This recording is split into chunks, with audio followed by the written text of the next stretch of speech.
Hello fellow fans of the beautiful and violent world of the horror movie genre. My trip through the 90s continues today with the year of 1996. This was a fun year to revisit with lots of entertaining horror movies being released, and I had trouble choosing who to give a spot in the top 10 and which ones would sadly only get a brief honorable mention on the screen while I do my intro. And yeah, I know some of you might not like that I didn't find room for The Craft in the top 10.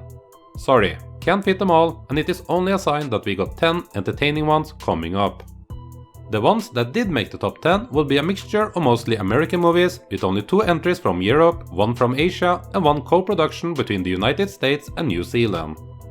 Combining them all together and we get a fun mixture of what 1996 had to offer, and I would be surprised if you can't find any you either already enjoy, or something new that you might find interesting enough to put on your watch list. As always, this list is made by me and me alone, so personal preferences will of course play a huge part in what makes the list and what doesn't. If your favorite horror movie of the year didn't make the list, then you are more than welcome to show the film some love in the comment section below. Now let's get started. I am Torstein from CinemaTerror, and these are my choices for the top 10 horror movies of 1996.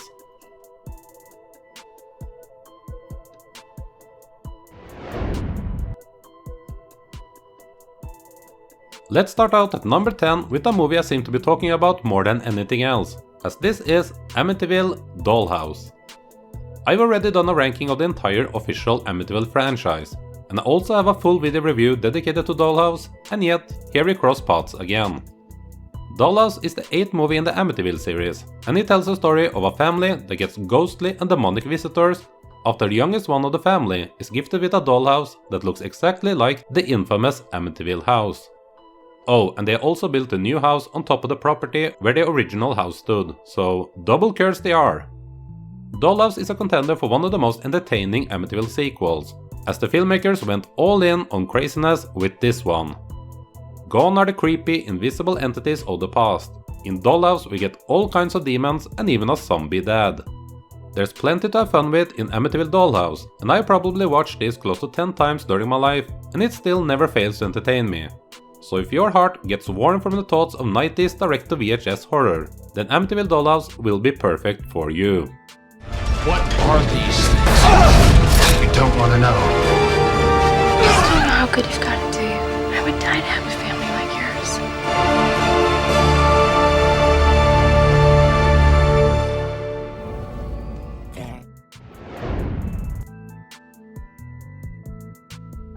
At number 9 we say hello for the last time so far to Peter Jackson and his first Hollywood movie with The Frighteners. Michael J. Fox plays Frank Bannister, a guy who can see and communicate with the dead. He takes advantage of this impressive skill set and friendship with the undead by scamming people into giving him money to get rid of scary ghosts from their homes. Everything is going well enough for Frank and his spooky gang, until he one day sees a real threat in a soul-sucking entity that looks to be the Grim Reaper. This forces Frank to finally use his powers for good, as he tries his best to save innocent people by going up against what looks to be death himself. I can remember being disappointed by The Frighteners when it was first released, as I thought this would be another Peter Jackson splatterfest like Braindead or Bad Taste. I was only 14 at the time, and this was before the internet, so I know nothing about heavenly creatures, forgotten silver, or that this was a Hollywood movie and not another small production from New Zealand. My rewatches of The Frighteners has improved my experience with the film, as it is a fun, wacky horror comedy with a great cast that will entertain audiences of all ages. If you want a 90s Jackson movie that is as close to Ghostbusters as you will probably ever get, then The Frighteners should be perfect for you. It's not a movie I hear many talk about anymore, and it definitively deserves a bigger fan crowd than what it has been able to garner up so far. From Universal Pictures and Robert Zemeckis. You're next, pal. And acclaimed director Peter Jackson. We don't stop till the screaming starts, you dig? The Frighteners. At number 8 we say buongiorno to Dario Argento with one of his strangest films in The Stendhal Syndrome. Dario's daughter Asia stars as the young detective Anna Mani, while she's on the hunt for a serial killer in the beautiful city of Firenze, She experiences a condition called the Stendhal Syndrome, which basically makes her become overwhelmed by looking at impressive art. And yes, that is a recognized condition, although it has been heavily debated by psychologists over the years. The serial killer becomes aware of this and takes full advantage of Anna's condition, turning her from a detective on the job into his new, precious victim. The Stendhal Syndrome is quite the experience, and it's not easy to know how you feel about it after only watching it once. The premise itself is uniquely odd and complicated. Your mind will most likely wander out of the story itself, while Argento keeps you engaged due to his magical inventive touch. The movie is also very sadistic and violent, keeping up his tradition by putting his own daughter in terrible on-screen situations. Stendhal Syndrome did make back its production budget of around $3 million in its theatrical run, and was considered to be a success, giving Dario the idea of continuing the story of Anna Mani in future movies. The Card Player from 2004 was supposed to be a sequel, but since Asia was not available, the character was slightly changed, with Stefania Rocca taking on the role. I think that the Stendhal Syndrome is a good Argento movie, and I started to really appreciate it with repeated viewings. So if you had a lukewarm experience with the film and never went back to it, then give it a second chance, as there is some good stuff to be found within it, making it definitively worthy of being included in this top 10. The Stendhal Syndrome, a spine-chilling excursion into a world of unrestrained terror. The Stendhal Syndrome, written and directed by Dario Argento.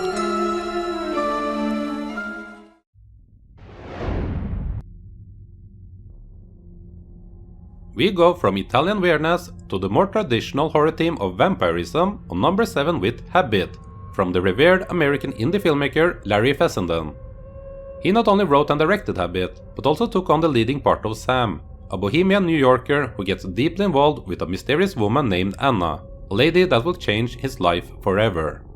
There was a short-lived trend in the mid-90s of different takes on vampire movies, as Habit fits right in with Abel Ferrara's The Addiction and Michael Almereyda's Nadia.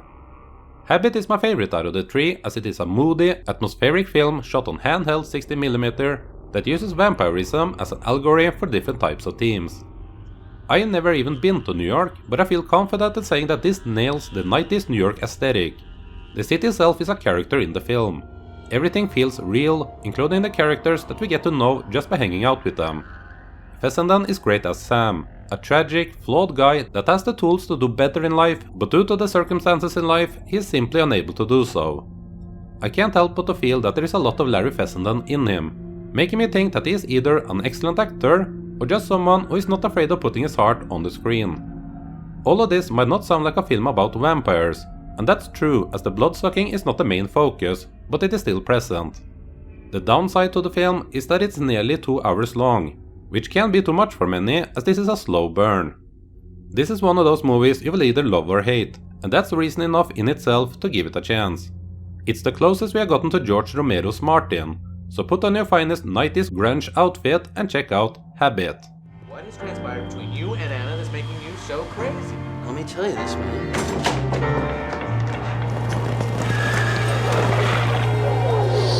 Habit. See it in a darkened theater.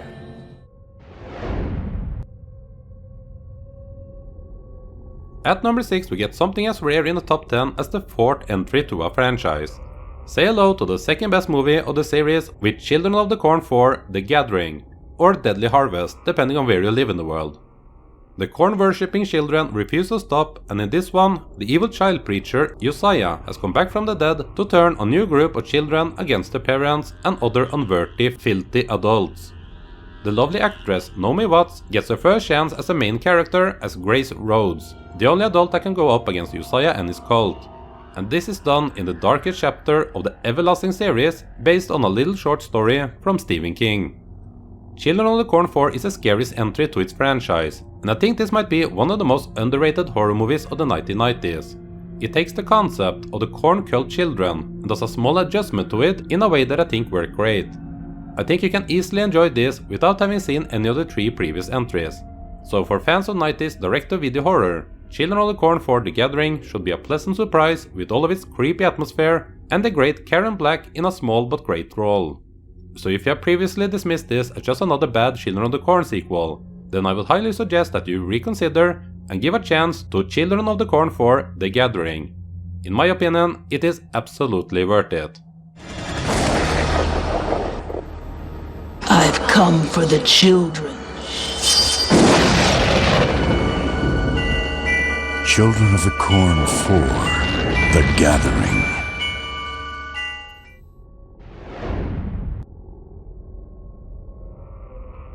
It's time to brush our teeth, as on number 5 we have Corbin Bernsen as the dentist. This is yet another movie I have covered before on my channel, so if you want more expanded thoughts on it, then check out my full video on it. This film takes us into the demented mind of Dr. Alan Feinstein, played by Bernsen. His life is not going great, as his marriage is broken, his finances are under investigation by the IRS, and the stress of it all is starting to affect him at work. Of course, he does not seek out any help for his mental problems, but instead pops pills and takes his frustration out on his patients. Corbin Bernsen is absolutely great as Dr. Feinstein, and he is giving it his all here. Director Brian Usna gives Bernsen all of the attention, as we do not have any protagonist that we are supposed to connect with.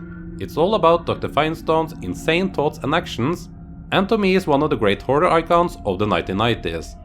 The Dentist also sets itself apart in that it feels like a slasher film, but story-wise it is more of a psychological character study.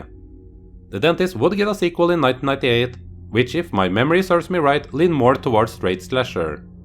If you have any fear of dentists or just an interest for 90s horror, then I do recommend that you seek out and watch the awesomeness that is Brian Usna's The Dentist.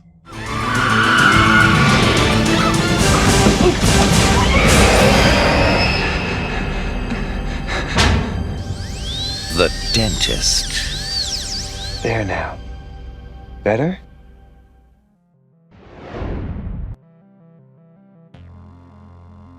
Time for some kick-ass vampires, as at number 4 we have From Dusk Till Dawn, courtesy of Robert Rodriguez and Quentin Tarantino. This hybrid of action and horror tells the story of the Gecko brothers, played by Tarantino himself and the rising Hollywood star at the time, George Clooney. They are in deep trouble with the law and have to find a way to safety and anonymity. Their solution is to take a family hostage and hide in their RV in order to cross the borders to Mexico. They have arranged for a meeting with an associate at a bar called the Titty Twister, but this bar has more to offer than just cheap, awesome tequila. From Dusk Till Dawn is 90s cool at its best.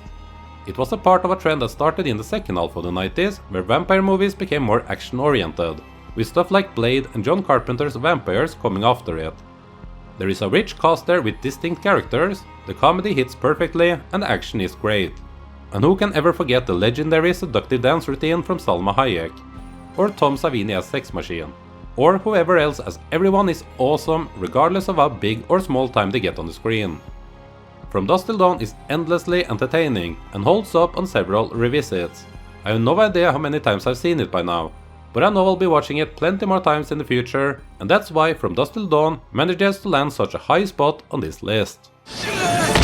Harvey Keitel, George Clooney, Quentin Tarantino, Juliette Lewis. Welcome to slavery. No thanks. I already had a wife. From Dusk Till Dawn.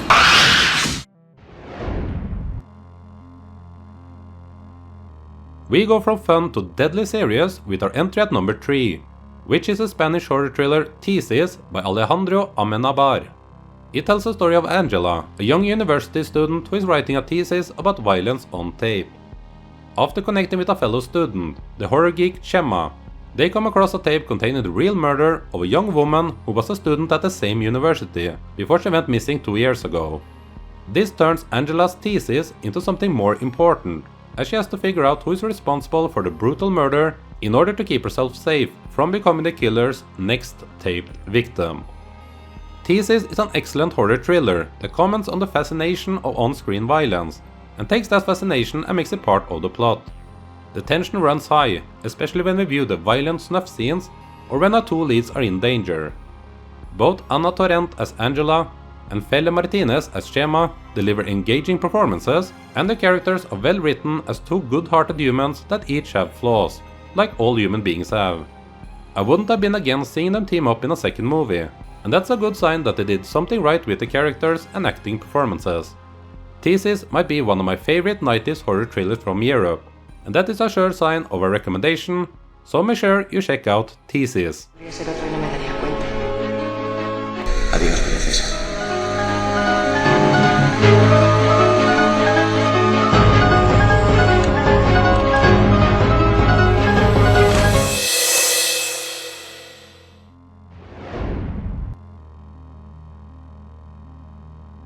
And at the runner-up spot of number 2 is the pure insanity of Ebola Syndrome. This is perhaps the last great Category 3 movie from Hong Kong during the 90s, and what a way to end an era. Of course it stars the always great Anthony Wong, this time as the restaurant worker Kai, who gets exposed to the Ebola Syndrome while purchasing cheap illegal meat in South Africa. Luck would have it that he is one in a million that are immune to the deadly dangers of the virus, but he is free and happy to spread it on to whoever he can. Who would have thought that the Ebola Syndrome of all things could become relevant in the world we live in today, 25 years later? Ebola Syndrome is basically your ultimate nasty Hong Kong Cat 3 movie ever made. Every sick and depraved aspect of these films can be found there, and it is helmed by none other than director Herman Yao, who also did Taxi Hunter and The Untold Story. I have already mentioned Anthony Wong, and he is brilliant yet again. Hong is a great actor, and us exploitation fans are lucky that they had to be a part of these grisly 90s shockers at that point in his career. If you have a morbid sense of humor and can appreciate the absurdly over-the-top nastiness, then you will have an enjoyable, disturbing time with Ebola Syndrome, and that's why it gets a second spot for this year.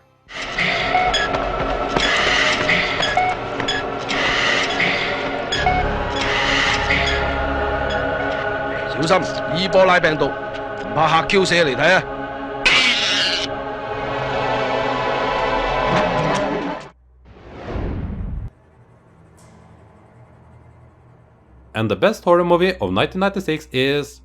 okay, no surprises here, it's Scream. Of course it's Scream. Wes Craven redefined the horror genre in the 70s and 80s, and he was not ready to give up in the naughty 90s. We all know how Scream changed the landscape of horror, gave the genre a much needed box office hit, and made the slasher genre hot again. There's not much I can add to what has already been said about Scream, so I'll rather go nostalgic with this one and tell you how I reacted the first time I saw it. I rented it on VHS right after it came out. Funny enough, it was put in the comedy section at my local video store. I watched it together with my cousin and I loved it. I was scared at the right moments, laughed at Randy and his cool horror movie references, and just had a lovely time. Although I do not find Scream to be scary anymore, it is still a film that I can get a lot of entertainment out of. Today it works as a nice time capsule back to the mid-90s for me, when I spent all of the little amount of money I had on VHS tapes.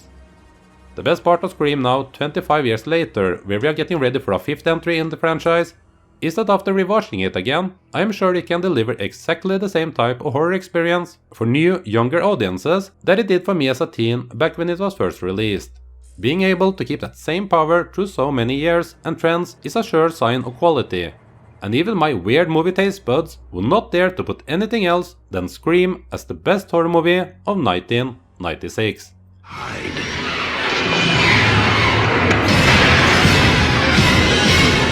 Everybody's a suspect!